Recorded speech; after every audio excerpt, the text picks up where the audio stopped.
کسی نے بھی مقصد حاصل نہیں کیا. سڑکوں پر ایجوکیشن کی صورت میں کوئی بھی حکومت فارغ نہیں کی. سڑکوں پر ایجوکیشن کی صورت میں ایک بھی سیٹ جس پر متنازع تھا وہ واپس نہیں ملی اس پارٹی کو جس کا کرے. مگر مقصد یہ ہوتا بھی نہیں. ایجنڈا یہ ہوتا ہے حکومت کو کام کرنے نہ دیا جائے تاکہ وہ ڈیولپمنٹ نہ کر سکے, عوامی بہبود کے کام نہ کر سکے. اگر ایسا کر لیا انہوں نے, عوامی بہبود کے کام کر گئے اور ڈیولپمنٹ کر گئے اور بہت اچھی گورننس بھی کر لی, تو اگلی دفعہ جو آنے والا الیکشن ہوگا اس میں وہ جیت لیں. تو آگے آنے والے الیکشن کی تیاری کر رہے ہوتے ہیں. اس دھاندلی کے خلاف کچھ بھی نہیں ہے, تو صرف پیش منظر ہے, پس منظر نہیں. مولانا صاحب کہتے ہیں کہ ہم اسمبلی میں تو آئیں گے لیکن کسی اسپیکر, ڈپٹی اسپیکر, وزیر اعظم اور اس طرح کے کسی بھی الیکشن میں حصہ نہیں لیں گے, اسمبلی میں آئیں گے. اور ہم پھر باہر ایجوکیشن کریں گے. اور جیسے الیکشن ختم ہوا پی ٹی آئی سے انہوں نے مذاکرات کی. P T I J you آئی کی بدترین مخالف پارٹی, دونوں ایک دوسرے کے کٹر دشمن ہیں. They both are bitter opposition, ایسی بٹر اپوزیشن کہ آپ سوچ نہیں سکتے, ایک دوسرے کی شکل نہیں دیکھنا چاہتے. اور یہ ایک دوسرے کو گالیاں دیتے تھے, بلوں بھی بیٹھ جاتے تھے. ایک کہتا تھا یہودی ایجنٹ, دوسرا اس کے نام نکالتا تھا ملا ڈیزل اور پتہ نہیں کیا کیا. لیکن وہ سب بھول گئے.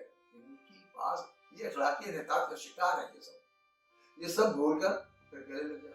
مولانا کو میں بہت دانشمند آدمی سمجھتا تھا, لیکن مولانا اتنے مایوس ہیں, ڈپریس ہیں کہ وہ بدترین مخالف, جو ان کا بدترین مخالف تھا, اس سے بھی ہاتھ ملانے کو تیار ہے. تو یہاں پہ یہ بات آتی ہے کہ اصولی سیاست کو نہیں. اصولی سیاست اگر ہوتی تو مولانا کو یہ بات سمجھ میں آتی کہ وہ یہ تجزیہ کرتے کہ ہار کیوں ہوئی. مولانا اب بھی اپنے آبائی حلقے سے مسلسل حال ہے. جب ہم نے واقعات کا جائزہ لیا تو پتہ چلا مولانا نے اپنے حلقے میں کوئی کام کیا ہی نہیں, لوگوں سے ملتے ہی نہیں, اپنے ووٹر سے سپورٹر سے ملاقات کرتے ہی نہیں. بس اپنا ایک کلچر ہے, جو لوگ اپنے ووٹر سپورٹر سے ملتے ہیں اور ان کی خیر خبر رکھتے ہیں, اس بات کو بہت اہمیت دی جاتی ہے وہاں پہ کلچر میں, اور ووٹ ملتا ہے. مولانا اپنے ہی گھر میں نہیں ملتے کسی سے, باہر پتہ نہیں جگہ پہ جا کر کے وہ مذاکرات کرتے ہیں اور ملاقات کرتے ہیں. تو اب جو صورتحال بننے جا رہی ہے, اگر مولانا نے وہی کیا طریقہ اختیار کیا, پی ٹی آئی اس کو استعمال اگر کرے اور مولانا استعمال ہو گئے پہلے کی طرح کے, اپنے طالب علموں کو, مدرسے کے طالب علموں کو اسلام آباد لے آئے, یقیناً حکومت کی بھی مسائل رہے گا. اور اس وقت بالکل پاکستان ایک فرجائل صورتحال سے جہاں معیشت بہت دگرگوں ہے. اگرچہ ڈیفالٹ کا خطرہ ٹل ضرور گیا ہے, ڈیفالٹ ہوا نہیں ہے, لیکن آنے والے دنوں میں اگر پولیٹیکل اسٹیبلٹی نہیں رہی اور افراتفری بہت زیادہ رہی, میں نہیں سمجھتا کہ پاکستان ڈیفالٹ کی طرف نہیں جائے.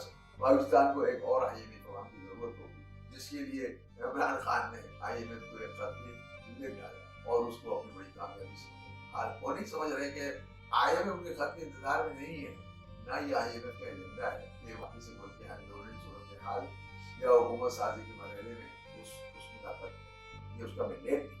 اور یہ آئی ایم ایف ہمیشہ جمہوری ملکوں سے ہی معاملہ طے کرتا ہے. یہ سفید جھوٹ مسلسل ٹی وی میں بولا جا رہا ہے, اور وہ پی ٹی آئی کے رہنما بول رہے ہیں اور ٹیلی ویژن والے اس کو خوب تشہیر کرتے ہیں. حالانکہ ایسا ہے نہیں. آئی ایم ایف نے بدترین ڈکٹیٹروں سے بھی معاملات کیے ہیں. دور کیوں جائیے, پاکستان میں ڈکٹیٹروں کے دور میں کیا آئی ایم ایف کا پروگرام نہیں چلا؟ اور پھر افریقہ کے بہت سارے ملکوں میں جہاں تو جمہوریت تصور بھی نہیں, ابھی آئی ایم ایف نے دیا ہے, پروگرام دیا. تو یہ کہنا کہ یہ آئی ایم ایف جمہوری ملکوں ہی سے ڈیل کرتا ہے, یہ غلط ہے. نہ یہ اس کا مینڈیٹ ہے اور نہ وہ ایسا کرتا ہے.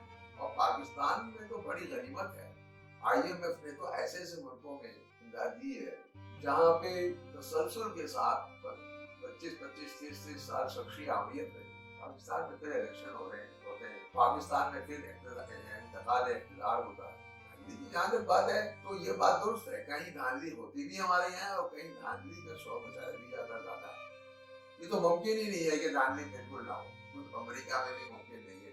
ڈونلڈ ٹرمپ نے امریکہ میں دھاندلی کا الزام لگایا, جیتنے اور ہارنے دونوں کے ووٹوں کا فرق زیادہ نہیں تھا, بہت زیادہ نہیں تھا. تو ڈونلڈ ٹرمپ نے دھاندلی کا الزام لگایا, اس کا مطلب دھاندلی ہوئی ہوگی. اور اس کے بعد جو ایجیٹیشن ہوا تو کیپٹل ہل پہ حملہ کیا اور وہاں پہ جو تو سب کے سامنے ہے، لیکن وہ ریاست کے ریٹ ہے. انہوں نے 1,500 سے زیادہ لوگوں کو گرفتار کیا اس میں، اور 1000 کے قریب لوگوں کا مقدمہ چلایا، اور ان کو سزائیں دی ہیں. بعض کو 18 سال تک کی سزائیں دی. اس امریکہ سے یہ اپیل کر رہے ہیں کہ یہ مداخلت کیجیے عمران خان کو بڑھاوا کیوں ہے. 9 مئی کے واقعہ وہ تو وہاں پر انہوں نے خود یہ پریکٹس کی ہے، وہ آپ کے لیے کیسے مداخلت کر سکتے ہیں؟ اور کوئی بھی جمہوری ملک ایسا نہیں کر سکتا. یہ بنانا ریپبلک نہیں ہے جو 9 مئی میں عمران خان نے کیا ہے، اس کا تصور بھی کوئی نہیں کر سکتا. ریاست ہے تو پھر ٹھیک سب ہے، اور ریاست نہیں ہے تو کچھ نہیں ہے. ریاست کے وہ سپور جنہوں نے اپنی جانیں دی، شہادتیں ہوئی، ان کی